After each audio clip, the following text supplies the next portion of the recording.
in our journey to better understand the relationship between music and the brain. I would like to ask you to please put your phones away, put them on silence. There's going to be a live stream. It's going to be available on demand. There are 2 exits in this hall. One is through this stage, and one is the door that we came through. And with that, without further ado, I'd like to welcome the President of Classical California, James Mohammed, to come to the stage to welcome you and share a few words about this collaboration.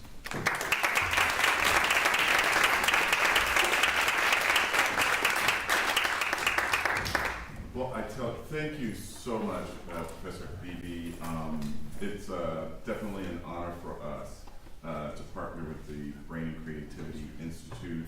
We're working on doing some great things at KUSC, Classical California. But as my father told me, you can easily do mediocrity by yourself, but to pursue excellence, you need people. You need partners.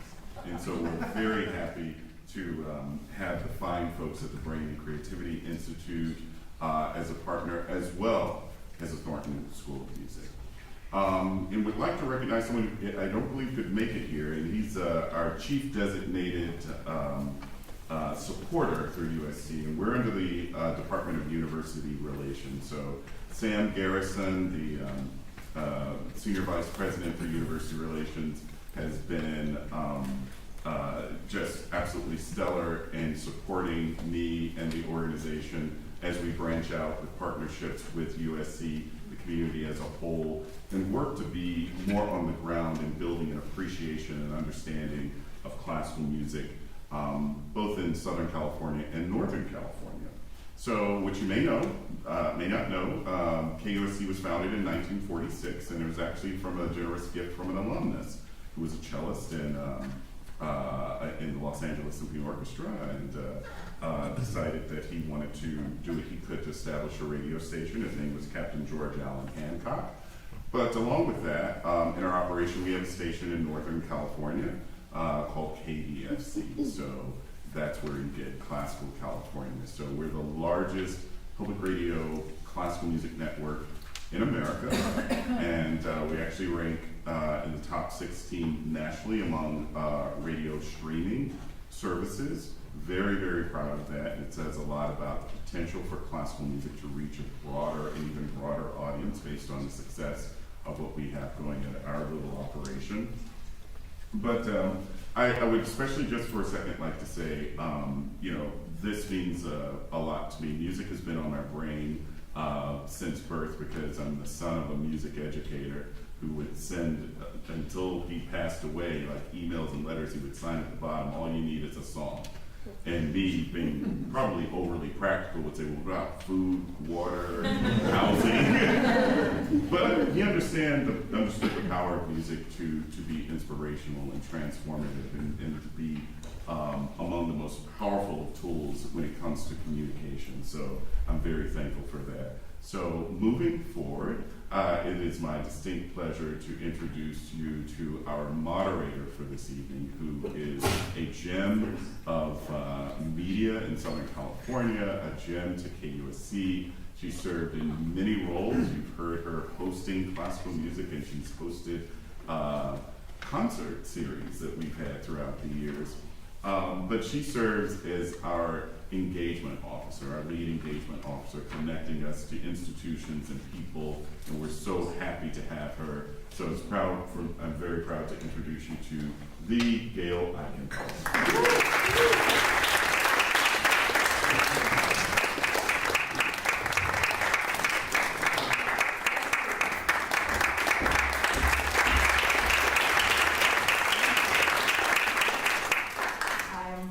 Absolutely thrilled to be here. Thank you, James. Thank you, Asal.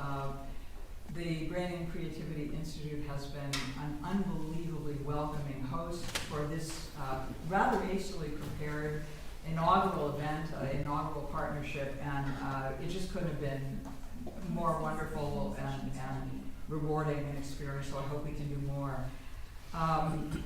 So again, it's an inaugural event, Match Made in Heaven, Classical California, KUSC, and the USC Brain and Creativity Institute. Just a little bit about what we hear from KUSC standpoint about our listeners' brains and music. Certainly their emotions and music. When we hear on social media, when we get notes on Facebook, when we hear comments during fundraisers, you've probably heard this if you're a listener to this station. A lot of listeners tell us that KUSC is the soundtrack of their lives. It's such a beautiful image, and it's very humbling to think about that role in someone's life. But for a lot of our listeners, it goes even deeper than that. They tell us that music on KUSC changes them. It keeps them centered during their workday. It keeps them calm at 5 o'clock on the 101 freeway. Okay, calmer, not calm. They tell us that it diminishes their stress. They tell us that it puts a lousy day at work into perspective. A hostile boss, not as bad. It helps them process grief. We hear this all the time. How does music do this, all this? In preparing for today, for the panel of a lifetime, I happened upon an article in a recent edition of the New Yorker magazine. It was an interview with Matt Berninger, who is the lead singer, as many of you know, of the band, The National. And he was talking about how much it meant to him to write music. He said, "It's never lost on me that I get to be a wizard of the black magic that is music. I get to cast these spells that make people cry, that make me cry." So what is this black magic? I think with our expert panelists, we're going to find a little bit of that secret this afternoon. We're going to hear about music and emotions. We're going to hear about music and mental health, physical health, music and brain structure, and even music and social action. And you'll have a chance to ask them some of your own questions at the end of our panel discussion. We'll have a brief Q&A, and then we'll hear some fabulous brain-enhancing chamber music of Antonin Dvorak featuring the Ivory Quartet. So without any further ado, before I introduce my panelists, I thought it would be appropriate to hear a little live music to begin. Just a little piece of a movement of a Shostakovich string quartet, quartet number 8, and get our brains going on the music. Please join me in welcoming the Ivory Quartet.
to France to perform as a result of winning a big competition very recently. So, I would like to know if anyone is willing to volunteer, what emotions that might have brought up in you as you heard it. The little bit of an excerpt of the Dmitri Shostakovich String Quartet number 8. Even just adjectives, how did it make you feel by hand? Anyone? It seemed sprightly and maybe a little agitated. Agitated. Yeah. Yes. Curious. Mysterious? Yeah. Mysterious and agitated. Anyone else? Yes. Chaotic. Oh, wow. Chaotic. Yeah, go for it. What else? Chaotic, agitated, mysterious. Yes. Yeah. And Relentless. one more time. Relentless. Wow. Such great words. Relentless. Yes. Tension, hurry.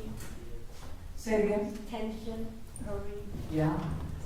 Yeah. So everybody has a slightly different take, right? I mean, all put together, I think that's an amazing description of the music that we just heard. And you might be interested to know that it was written at a very momentous time in the composer's life. He was in his mid-50s. Shostakovich was browbeaten by the Soviet authorities. Many of you know that history, horrible history. He was banned, his music was banned. But he had to join the Communist Party, whether he liked it or not, and that had just happened. And he dedicated this piece to the victims of fascism worldwide, but friends of his later said that he was really writing about himself and that he was quite suicidal at the time. But, you know, I think I agree about that relentless, chaotic, but even sprightly. Even sprightly, there's some satire there, you know, sarcasm there. So anyway, I think we're ready for our next phase, which is our panels. Our panelists are going to help us sort of sort out how music has this effect on us, individually and collectively. And I'm going to call them to the stage right now and tell you a little bit about who they are. Please join me in welcoming our panelists.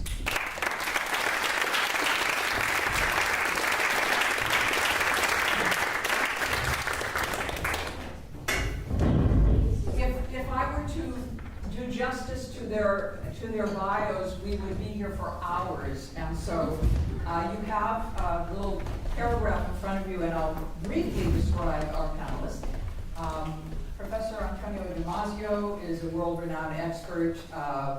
We are very lucky to have him at USC, where he is the David Dornside Professor of Neuroscience, Professor of Psychology, Philosophy, and Neurology, and founding director of where we sit today, the USC Brain and Creativity Institute. He has made profound contributions to the understanding of brain processes, emotions, and feelings. He is also, as many of you know, a New York Times bestselling author. Professor Beatrice Ilari is an associate professor of music teaching and learning at the Thornton School of Music down the block. She teaches graduate courses in music psychology, the sociology of music, cultural diversity in music teaching, and her extensive research with infants and children, musicking, which is a really interesting verb I just learned in preparing for today. Anyway, a lot of research into the way kids and infants respond to music, and has taken her around the world. You've met Asal Habibi, research scientist and associate professor of psychology here at the Institute, and with Professors Damasio and Ilari, she has been working on a multi-year landmark study in collaboration with the LA Phil's Youth Orchestra Program, YOLA, and we'll hear a lot more about that. It's gotten a lot of attention worldwide. And Professor Josh Kuhn is the newly named USC Vice Provost for the Arts. His side hustle, interim dean of the USC Thornton School of Music. It's actually, yeah, it is a side hustle, because he's also a longtime faculty member of the Annenberg School for Communication. He, as many of you know, was a 2016 MacArthur Fellow, an award-winning author, cultural historian, and makes fascinating connections between music and popular culture, popular music and culture all over the world. So again, if I were to really tell you about all they do, we would be here forever. Let's start though with Professor Damasio. Your just kind of general thoughts, because I know this is you've written books about this, but briefly, the connection, the relationship between music, feelings, and emotions. Simple question. I think so. So first, let me add my welcome to all of you. It's a great pleasure to have you in this hall. It's a great pleasure to have Gail here. I'm an old listener of yours and a great listener of Cecil's. Welcome to all of that part of our panel. It's a great pleasure to be here because this is a sort of hallowed hall for us. You know, it takes some gumption to tell a university that is trying to hire you that you will only come to that university if you will build a hall for us. But that's exactly what we told USC way back. And we said, yeah, we may come if you do the hall we want, and if we have a hall where we can play music with the sound that we want to hear.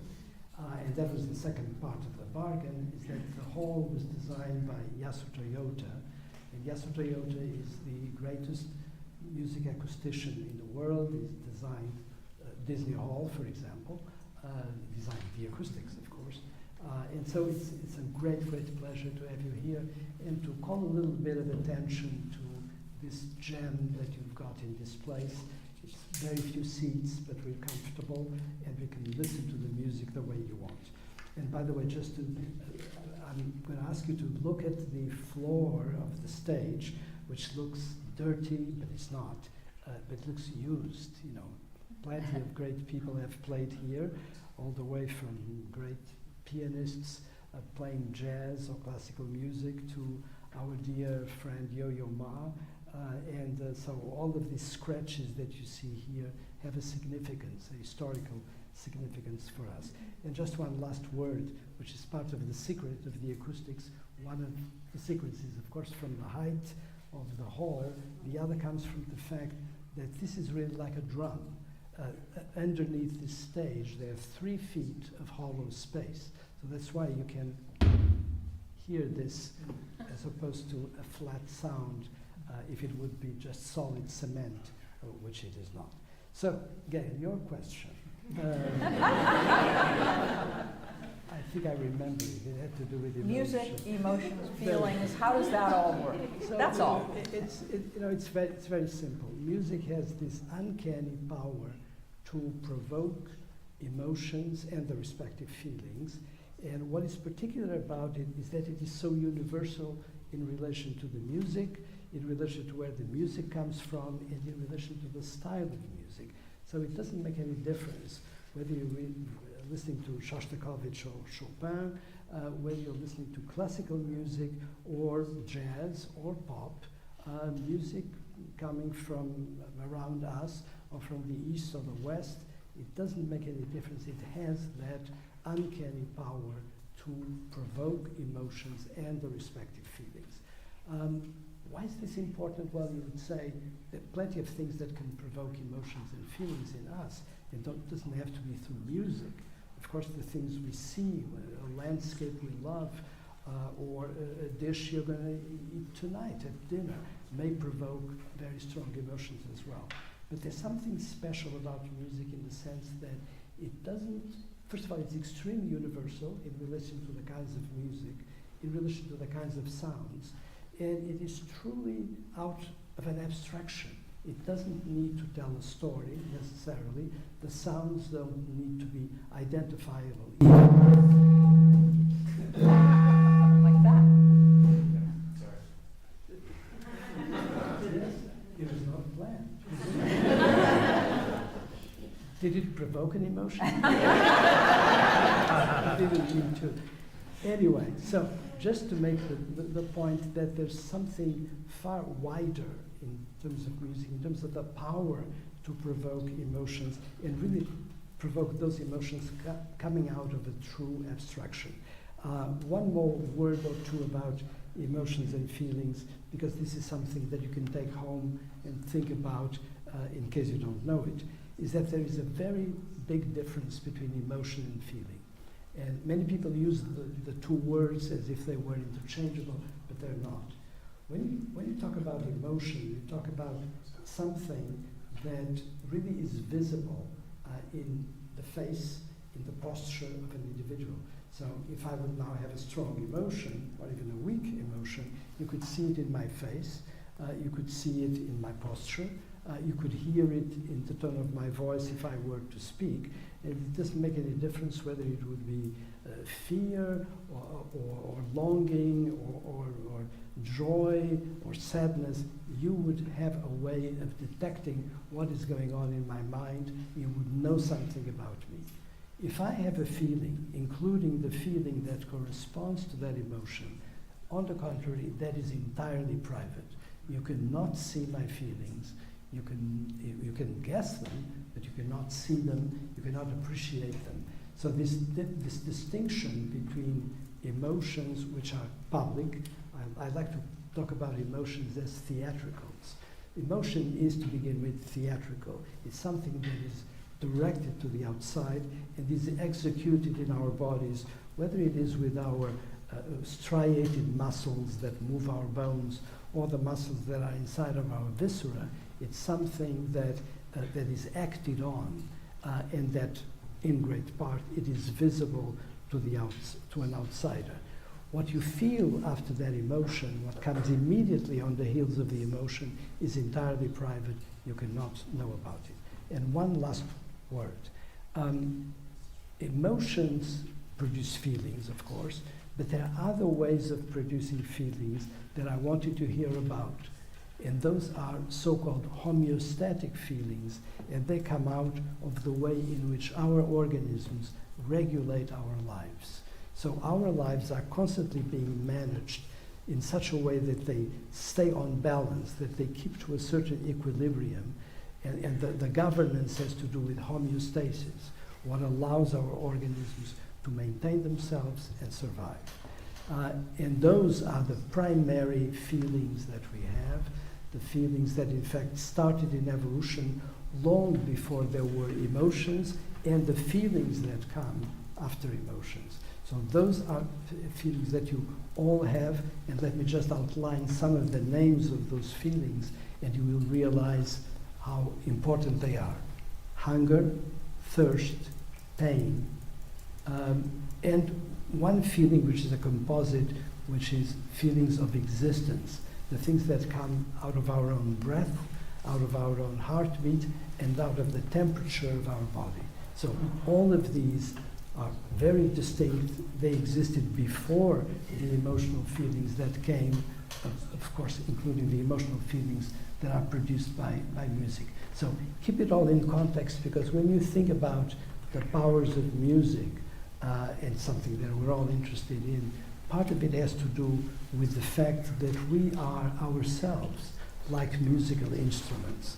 We are being played upon by our ideas, by our minds, and as a result, we have those feelings.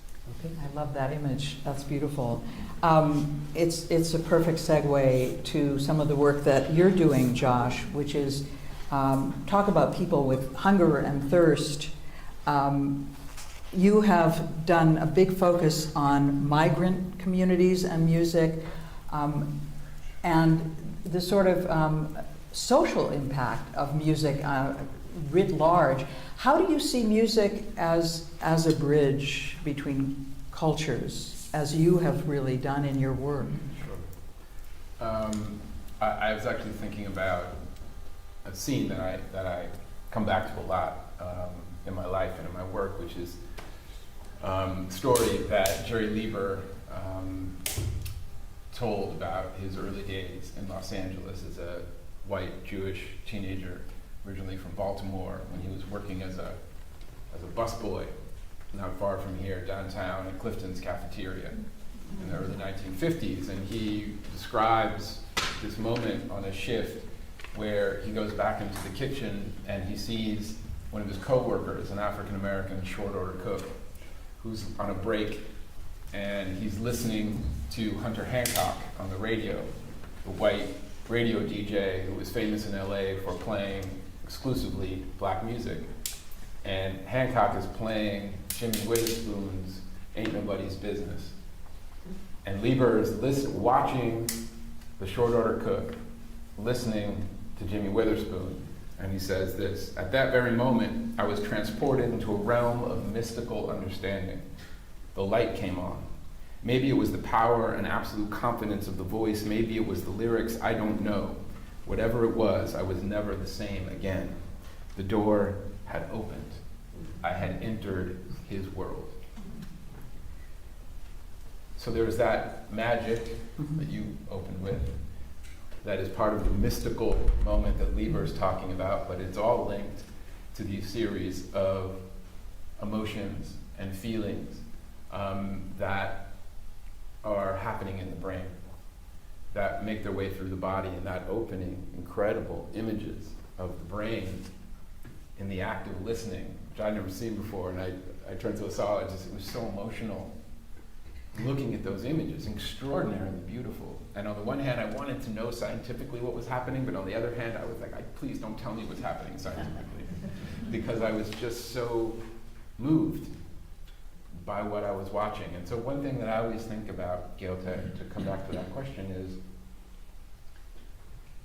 you know, as we all listen to music in different forms every day, dozens of times a day, hundreds of times a day, every single one of those acts is this opportunity, because listening to music is always a relational act, is at the kind of core of the way that I think about this, which is to say that somebody's blood and somebody's breath, somebody's cells, somebody's tissue ends up in moving through the throat, through their voice, or through their breath into an instrument that moves through the air, that creates vibrations that move through the air, that enter our ears. What Roland Barthes famously said was that the kind of great interface with the other enters our ears, and our brain translates it, indexes it, describes it at times of what we might call music. It then impacts our bodies and our lives, and then that sound from somebody else's blood, tissue, and breath becomes our song. That's my song. That song becomes the soundtrack to our lives, marks the most important, most delicate, most sensitive, most brutal, most joyous moments in our lives, and that's mine. It's not mine. Everything that's mine is somebody else's. Everything that defines the self comes from somebody else. And so I think if we can start our work there, both studying music, studying the brain from that point of relationality, but you don't have to be a musician or a musicologist or a scientist to think about it that way. This is where music's great potential for understanding the relationality of all of us, that we're all connected, we're all interconnected, we're all linked, and every act of listening to music is an opportunity to understand those linkages and connections. You know, wow, and when, you know, you decide something is my song, you want to hear it a million times, you know, which is another thing I'll ask Dr. Damasio about sometime. But why do we need to hear it a million times? Just a quick follow-up to that. So manifesting this idea of music bringing us together, you have actually studied how migrants and refugees are using music to change their lives. Can you talk briefly about your work at the Mexican border? Sure, yeah, this is research I've been doing for the past several years for a book that has been interviews with people who have been classified as migrants or classified as refugees during the 21st century and have traveled all over the world to meet with folks to talk about the role of music in their lives. And so much of it is both about these stories that were already mentioned of music as a kind of healing, music as medicine, music as a way of coping with grief. But also in so many of these cases, particularly for musicians in detention, music is a way of remaining human. When your humanity is being stripped from you, when it is taken from you. There's a long, of course, global history of music as a way of rehumanizing or making sure that the capture of one's humanity is rendered impossible because the music returns you to yourself. And that's been, I think, a really important theme in this work, but also in terms of migrants and refugees who are negotiating new cultures and new contexts. Music is this really important interface of both maintaining tradition, maintaining identity, and then figuring out how much you want to integrate and how much you want to assimilate. It's an open question. How much do you want to do that cross-cultural work? And it's not always this kind of beautiful moment of togetherness. It's often a moment of saying, no, I'm not going to play that music. I'm going to play this music, and that means something to me politically. So it's a really complicated and rich field. But in this work, yes, a lot of it started at the U.S.-Mexico border, but has taken me to working with Syrian refugees in Berlin, African refugees in Lampedusa, Italy, and on and on. It points out so beautifully, how basic this musical impulse is for us, and how much it means to us. It's who we are. It's where we came from. It's what we want to be. And I want to find out a little bit more about what's actually happening in the brain with all of these contexts. And Asal, you have done a lot of work on literally what is happening in the brain when we listen to music. And talk a little bit about that. Sure. You saw the images, and it's often said when you read science papers about music that music listening and playing is like fireworks in the brain. There are many areas of the brain that are involved, from basic auditory areas to motor regions. But we know also very well that music does hijack the emotional system of the brain, the same system of pleasure and anticipation that we have for food or for anything that is pleasurable. Listening to music that you enjoy does activate that region. And if you are willing to, for example, pay for the music, you see more activation of these striatum and limbic areas of the brain, subcortical regions, kind of older regions of the brain through evolution that correspond and interact with the auditory regions. When we play music together, there's even this phenomena is more pronounced because there is this interpersonal synchrony. So entrainment of the neural synchrony between individuals. We all tend to synchronize to an external beat, and when we play music together, there's actually that synchrony among musicians in terms of their auditory motor regions. They synchronously activating together. And one of the very interesting things is that synchrony actually does correspond to some prosocial behavior. This work has been shown that, for example, in babies, if you move them synchronously to music, they tend to be more prosocial towards the caregiver who moved them. Beatrice and I have done this work following children, and one of the very interesting things that we saw is that when children drum together or clap together, the more synchronized they are with each other, the more prosocial they are towards each other. Prosocial meaning they're more willing to share, they're more willing to help, they're more compassionate towards each other. Everything we want a child really want them to learn, it seems that participating in that musical activity that has one beat, one rhythm, an anticipation unfolding of the melody and harmony does engage our brain in a system that brings us together the same way that Josh was describing, that there is that interconnection. The interconnection is not just kind of our thinking of interconnection, but really just brain synchronizing to each other. Literal interconnection. Yeah. Yeah. Somebody is really liking this. I'm feeling very emotional about it. So, Beatrice, you've done a lot of this work with infants and children. What other ways are you seeing music impact them? So, listening, I think, is one of the first things that children do. And it's interesting that babies come into the world. We know that they come super well equipped to hear music, to process music. But there's a lot of learning that happens in the course of childhood and adolescence. And some of the things that we've learned, as Asal pointed out, we've looked at studies that focus on music education or being part of a music program of some sort. And we see some benefits like for social behaviors. We also see with very young children self-regulation, right? Being able to take turns. If you have a preschooler around you, you know what I mean, right? Or saying, okay, it's not your turn now, it's somebody else who's going to do that. And So these are some of the things that there's plenty of research, and our own studies have shown this, that there's executive function, that young kids are developing. But as they develop and grow at culture, there are a couple of things that start changing. They become more analytical in relationship to music. They also show preferences. They show, so that preschooler who maybe would dance at a street festival, when they become a middle schooler, a high schooler, they will never be caught doing that in front of the audience.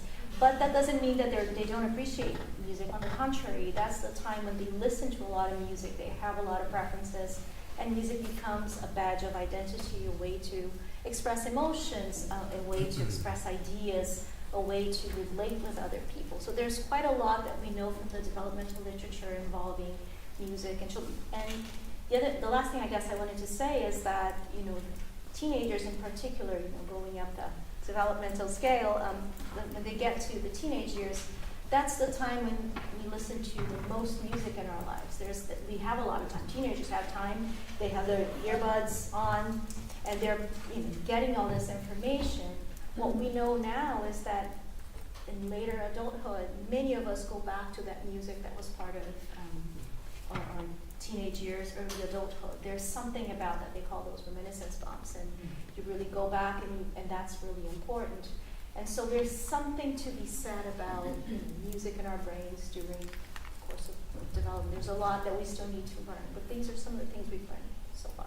You mentioned executive function, and tell us a little bit about what that is. And I gather that impulse control is actually a part of that, which is pretty amazing, to connect music to impulse control.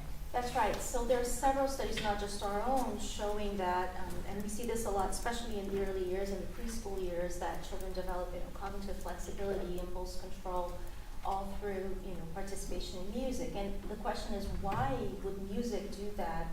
There are lots of things that happen in learning music. Well, if you want to play with other people, we have to entrain, as Asal was mentioning.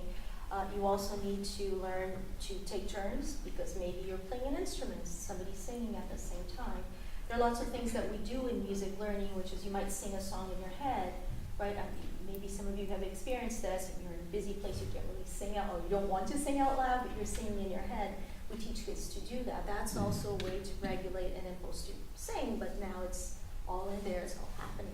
So these are some of the possible explanations as to why music, and music has a repetition, right? We have to repeat, and practicing is hard. There's all of these things that we know about music learning, but we also know that they help develop these skills. You have a fun job. I do. Well, I want to hear about this groundbreaking study that you have worked on with YOLA, with the Youth Orchestra of Los Angeles, which many of you know is inspired by the El Sistema program, and Gustavo Dudamel made it a contingency of his accepting his job at the LA Philharmonic that we would start a youth orchestra program in LA. So maybe start with Asal. What were your goals for the study? When did it all begin? Wow, it began a long time ago, because one of the participants is now 17 years old and a research assistant in my labs. And he was 6 years old when he started. Wow. We started in 2012. Beatrice and I have been thinking about wanting to look at impact of music, really community-based music programs for children, knowing that these opportunities are not available for every child, and if we can show scientifically that there are changes not only in their cognition and their academic achievement, but actually in their brain, we may have a really strong case to argue for the resources that need to be put for music education. So we started with the support of Antonia Hanna here, and basically telling us, well, go do this. Sounds like really complex, but go for it. We worked with YOLA, Youth Orchestra of Los Angeles, and LA Philharmonic. We started studying children when they were 6 years old and followed them for 8 years. Every year they came to our laboratory here. They went inside the MRI scanner. They have had electrodes put on their heads. And for us to better understand what does learning music do to their brain, we had comparison groups of children who were age matched, who were doing other things in music. They were doing sports or other activities. It's a long study. We're not going to cover all the results, but some of the things that Beatrice touched on I think to me were really interesting because not only we saw observation of getting better at musical skills, that we expected that, also better at speech and language, skills that depend on sound.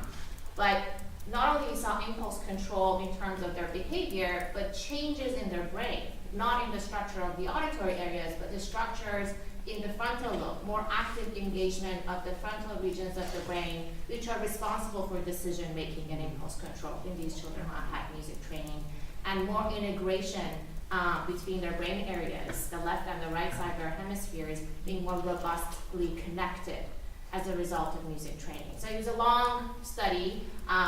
We are always delighted to work with community-based programs. We have a study going on with Colburn Community School right now, and all of it just to say that quality music education and art education is a right of every child, and I think as a society, as a city, we should strive to bring that, and we do see benefits. Everything we want a child to learn, impulse control, compassion, empathy, seems to be byproducts that we can implement.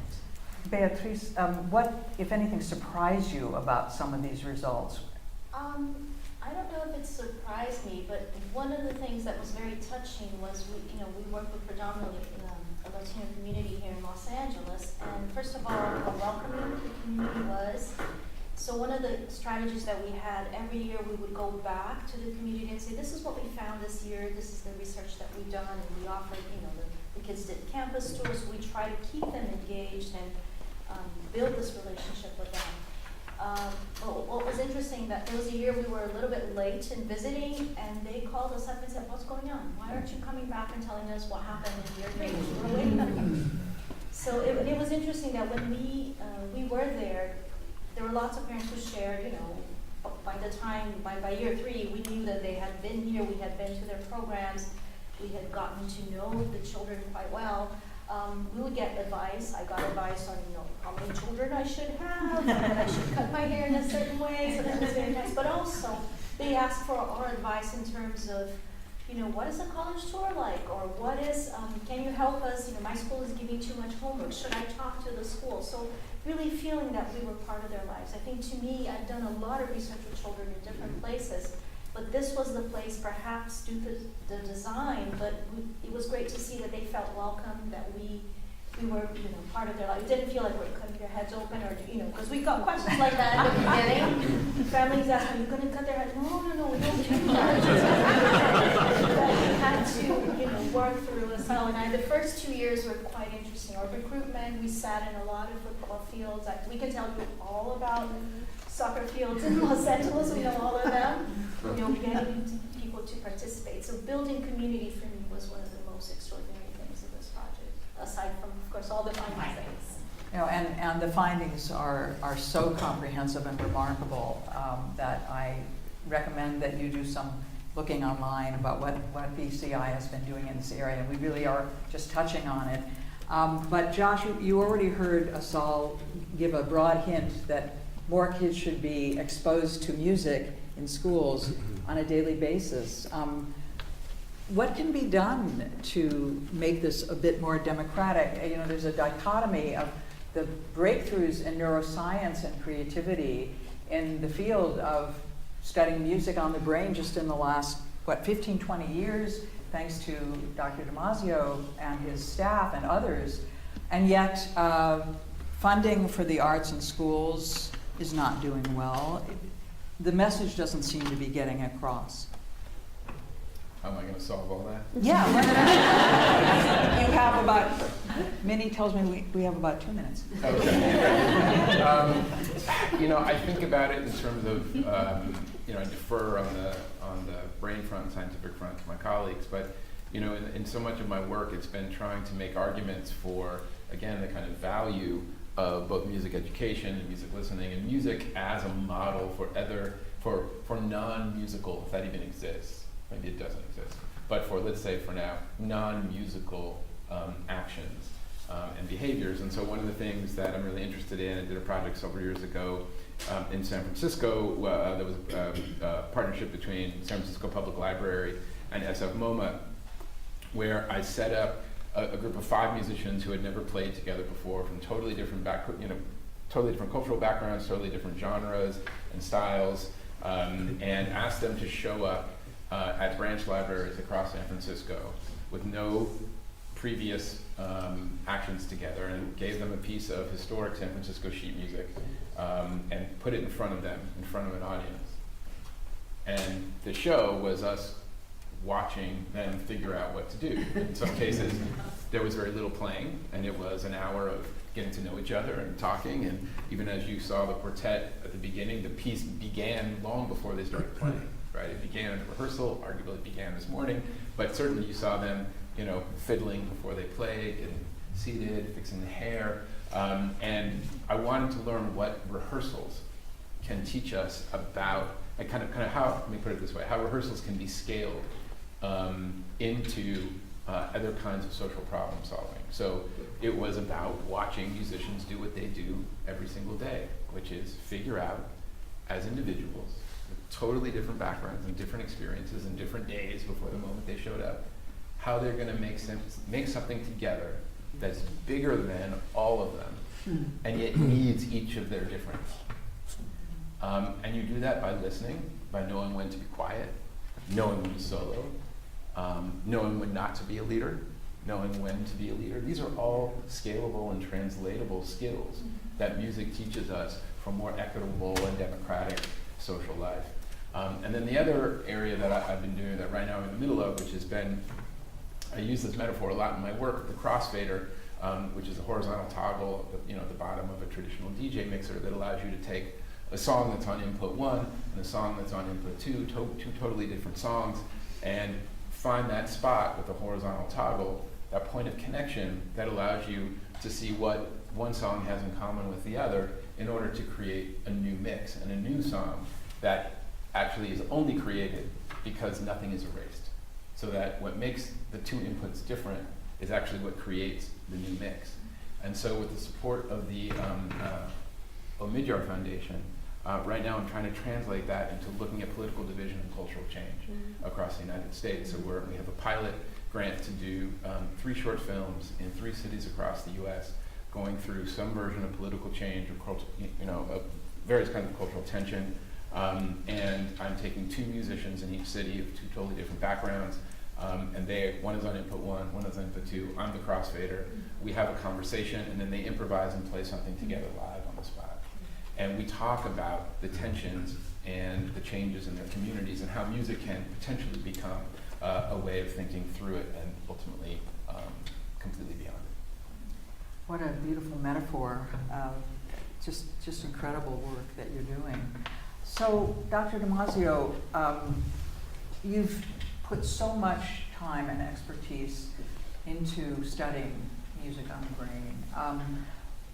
What are the implications of how we should think about music education and think about music on the radio, invest in this to help kids, to help them grow, as Beatriz has seen? What's the advocacy piece? You know? Well, I think that it's obvious that we should continue and should do more of it. And I think that you heard several very distinct examples of how the listening to music and the practice of music has an influence on how your behavior matures. We're not thinking only about the brain. This is really about the relations of the brain and the body together. And in fact, even a lot of the things that you were seeing there on those scans are things that are happening in the brain, but they're happening in the brain operating together with the rest of the organism. In fact, one of the things that is most important in the new lessons of neuroscience is that this is not about the brain alone. It's about the brain operating together with the living organism, because in the end, the brain is a servant to the rest of the organism. The reason why we got a brain in evolution was not to create beautiful images that you can show on the spot. It's actually to help regulate life. Life is the control here, and having a life that is well lived is of course what we need to strive for. So I think that these lessons mean that we need to do more of it. We need to realize that beyond just the listening that we can have for pleasure when we're listening to your great programs in the evening, there's something that needs to come after the listening, or can come after the listening, which has to do with reflecting on what you heard. And that can, it's a great space for creativity, because when you reflect on a piece of music that you have just heard, your thoughts can take in many different directions. But having that moment of reflection afterwards sort of prolongs what music has done for you, and beyond the immediate pleasure or the immediate concern that you had out of listening to the music, you can have a post factum moment in which you reflect upon it, and that reflection can take many directions. You can reflect on something that happened to you on that day, or on something that is happening in your life, or the life of a friend of yours. And all of that is part of the overall impact of music. It goes pretty much along the lines of what you just mentioned. This impact that comes from when the music is taken in a social setting as opposed to individually. And Asal, as you supervise all this research, are you thinking about advocacy too? Are you thinking about how to communicate how important it is to spread this around? Yeah, for sure. I mean, events like this is a great opportunity to communicate findings. We often do workshops and writings beyond just scientific publications, but also advocacy, not only in terms of education, but in terms of healthcare and mental health. We are doing some work now with older adults and participation in musical activities for preserving cognitive abilities, but also just well-being. If we are working with groups of older adults at the early stages of dementia, and how we can use music as a way of helping with agitation and anxiety. So I think I see that part of my responsibility, even though when you train as a scientist, they don't train you as an advocate, but I think it's part of our work to show not only in health, mental health, but also education, and then work with communities through the programs we work. We often bring children and their families here. They do a performance, we talk about their findings to their parents, because for them, that's the piece that they need to connect to, for themselves to ask. I mean, each one of us can ask for more music education as part of our school, as part of each older adults. They get exercise as part of the healthcare benefits. Why can't they get music and art as part of their benefits? So I think as a society, we should also advocate based on the science that we have established, presence of more music in our lives. I'm going to turn it over to you for a couple of questions, but I really have to just bear down on one thing. You said music and dementia. What are you finding there? Well, there's a lot of work in terms of what I just said, at how we can use music to help individuals who are at early stages of dementia, and there's a lot of agitation and anxiety, both for caregivers and the patient themselves. So whether listening to music, but also musical activities that are simple, dyads, singing, or small choirs for caregivers, and how we can just use such a small investment to just bring some wellness. We're not advocating that music can slow dementia or cure dementia, but as a way of how we can use it as a toolbox to help for well-being. We're also doing some work in my lab. Sarah Hennessy is one of our graduate students who's using music that is nostalgic, and see if we can use, each one of you can think about 10 seconds of music that you listen to and is meaningful to you and it takes you back to your college years. So whether we can use those specific individual pieces of music to help individuals with dementia to retrieve memories in kind of a bypassing just the memory and cognition system, and kind of use the emotional potency of music to help retrieving memories that are pleasant and beautiful. Music is powerful. There's no question about it. Do we have any questions from the audience? We do, and we have some microphones coming your way. Yes? I know that people with early dementia respond to music. Do you know what happens as dementia progresses, like in the middle stages, for example, or the later stages, that people respond to music? I think the research on that is progressing, there's a lot of work, as I said, with early stages of dementia because it's easier to work with those patients, having them listen to music, having them participate. There's some work that is just beginning on late stages of dementia, but I think for all of that is just as kind of an infrastructure to help wellness and take kind of the anxiety and agitation away as a result of like experiencing the kind of the loss of memory and loss of cognitive system.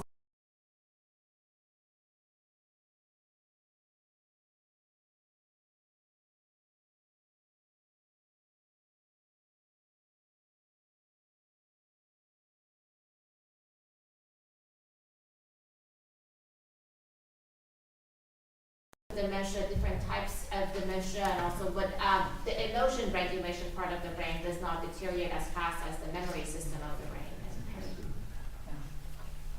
brain. Yes. Just to add that one of the things that is most critical in dementia is loss of memory. And the loss of memory is related to some very specific regions of the brain, and those are the ones that tend to be more affected, although the pace of it varies with the kind of dementia, with the kind of process that you've got, and there are several very different dementias. But it's quite obvious that even in normal individuals that don't have any disease, memories that are recollected after listening to a piece of music, especially music that goes back into the past of your life, is recalled in a very, very different way from something that is recalled after you ask a question verbally. So you have a greater facility with things that come via the music path. So that's one of the things that we can take advantage of in individuals with dementia. So I think that your point is very important, is that areas of the brain that are related, that are most often affected with dementia, are different from the areas that are primarily involved in the processing of music and even in the recalling of music. Fascinating. Yes. I'm just curious. Music had been used as like a morphine for me. I'm an advanced stage cancer survivor. When I was in the hospital for over a month, one of those days I was refused to have more morphine because I've exhausted the morphine allocation for a specific time frame. Then the doctor said, no, we cannot give you more morphine. You have to wait for at least an hour or two before we have that. We can give you more morphine. And in the meantime, I blasted myself the room in the hospital with music, some Mozart music. I cannot remember what, but I have a whole stack of CDs. Now, I somehow forgot my pain, because my pain was actually, when the doctor was asking me, what's your level of pain? 1 to 10, 10 being the most painful. I said 20. And I am wondering, why is it that I forgot the pain? And is it because I'm a classical pianist? And I'm wondering if it can only affect to, like the morphine is, music is a morphine to people who can focus on the music, or just people who are ordinary. Ordinary people in general. So it's wonderful that happened to you, given the problem you were coping with. But no, I think that the power that music had in your case was exactly to create your own morphine. So what happened is that as you listened to music, you were able to generate inside your organism equivalents to the morphine. And in fact, in some cases, something very close to an opioid. So you were generating in your brain, in your organism as a whole, you were generating your own morphine. And that, by the way, is one of the reasons why people can get addicted to music, exactly the same way that you can get addicted to music. Precisely because it acts like a drug. So you're giving a very vivid account of what it is to listen to music. In your situation, you were quite desperate for a very special reason, but the mechanism is still the same. So the doctor refused the morphine, but you found your own, and more power to you. Mozart heals. Yes, we have a question. Over here. Yeah. I think can you can all hear me without it, right? You touched on the topic of reminiscent thought, or as we get older, we kind of return to music that we liked as youth. I find that for myself to be true even with music that I didn't like my sister's hair metal bands. I'm curious if that's a phenomenon you found in your research, and if it's just a function of nostalgia, or if there are actual physical changes in the brain that change our tastes as we age. Well, I can speak to the nostalgia and the reminiscent bump. Usually the reminiscent bump is defined as kind of adolescent and teenage years, between ages 10 to 17. The music you listen to during those years is going to be the music you'll listen to during your older age. And that's been shown, replicated in many studies.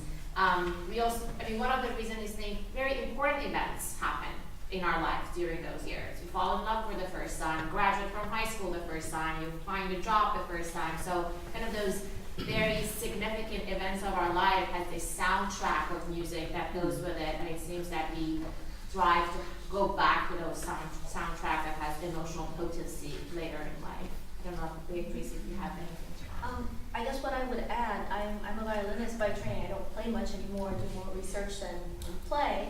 But to this day, and I experienced this a lot during the pandemic, listening to music that I played in orchestra for a long time, and I can still remember the fingerings. Sometimes and my kids are saying, "What are you doing?"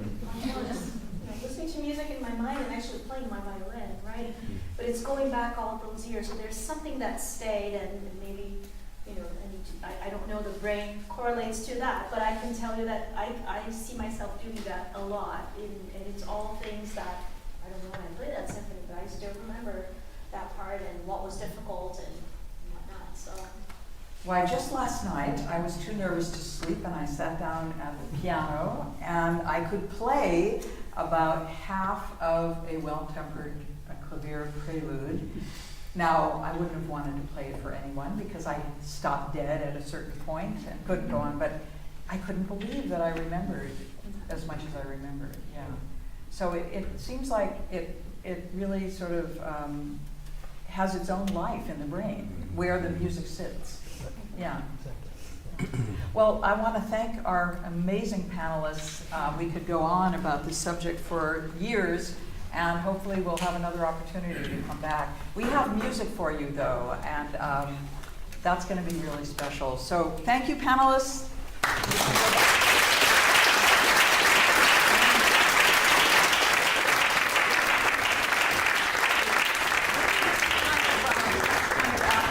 Because the music we're going to hear is sort of nostalgic music by Antonin Dvorak. He was in his mid-50s, and many of you know that he spent about 4 years here in America, and he was the head of what I think eventually became the Juilliard School, but was then called the National Conservatory in New York. And he had obviously had a worldwide reputation, but he was kind of homesick. And so he went home for the summer, a couple of summers, and one of those summers, thinking back to his time in New York and realizing he wants to be in Czechoslovakia, that's where his home is, he started writing a couple of string quartets. And he had some trouble getting going, had a little bit of a dry spell, and then this kind of explosion of beautiful melodic work. What's kind of interesting about the music that you'll hear, and we're going to hear the third and fourth movements of one of his last quartets, the quartet number 13, is that you'll hear that it's made up of short musical motifs. It's not some of the long, lustrous melodies that we hear in, say, the New World Symphony or some of his other earlier works. And one wonders if he had lived beyond the age of 63, I think is when he died, if he would have taken music, his own music, in a different direction. So it's Dvorak looking back, realizing where his home is and where his heart is. And I want to welcome once again the Ivory Quartet, who, as you know, are based here in Los Angeles, a winner of some major awards. And they're going to perform for us, and they're also going to tell us a little bit about how their brains got into music.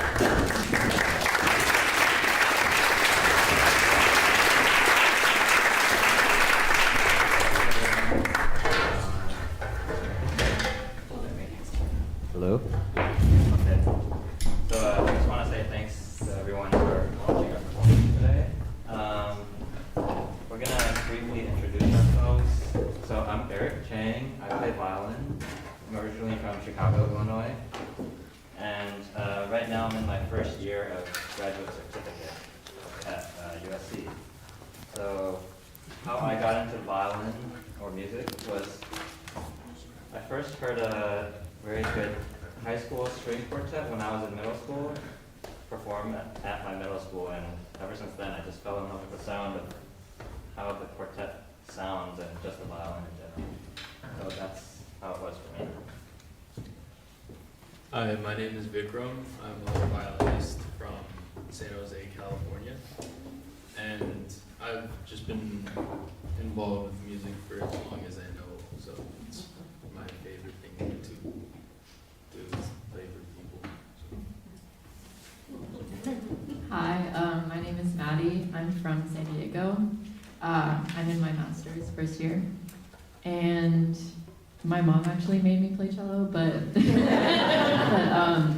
actually watching her play her instrument inspired me to start loving music.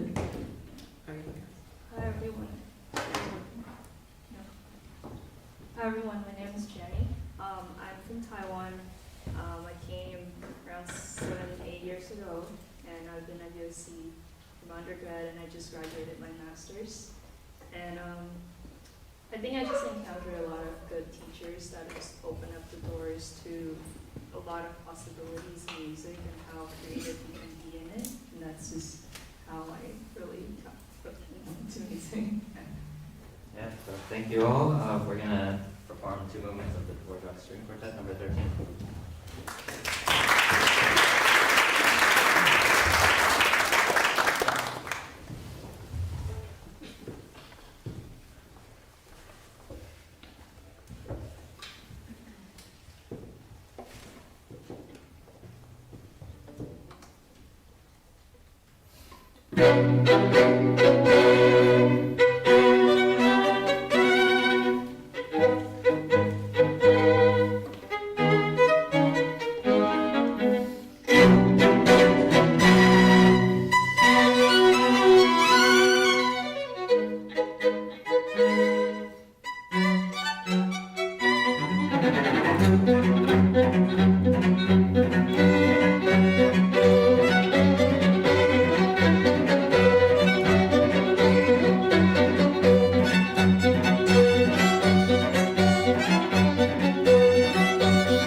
partner with the North School.